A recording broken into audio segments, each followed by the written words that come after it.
Chapter 16. On the way back to the car, they are both relieved to have that over with.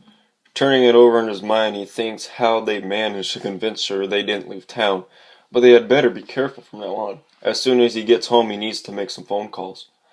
After they left the office, the receptionist decides she needs to have a talk with Miss Melbourne. Entering her office after a slight tap on the door, she asks if she can come have a moment. "Sure, Carrie, come on in. Last week the lady who was just here came in and wanted to speak with you. I had her wait in the lounge because you're in a conference with that old lady who was looking for her granddaughter. She sat there for a while and I could tell she was eavesdropping on your conversation. All of a sudden she jumped up and ran out of there like the place was on fire. I didn't even have a chance to ask her what was wrong. Do you think it has anything to do with this case?" Well, that's interesting. Let me think about it. And thanks for telling me. You do know it was that same old lady who was here that was found murdered this morning? I'll have to report this to the police. It may all tie together. Sergeant Maxwell found the information from Social Services very interesting.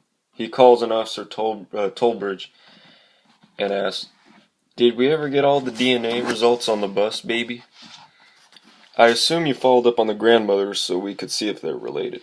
"Yes, I did finally get the results of the old lady's tests. She was hard to pin down, but I finally convinced her we couldn't determine the relationship of the abandoned baby if we didn't have her DNA.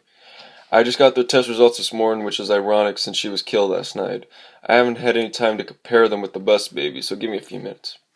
"Good enough, officer. I'm anxious to see what we have to match."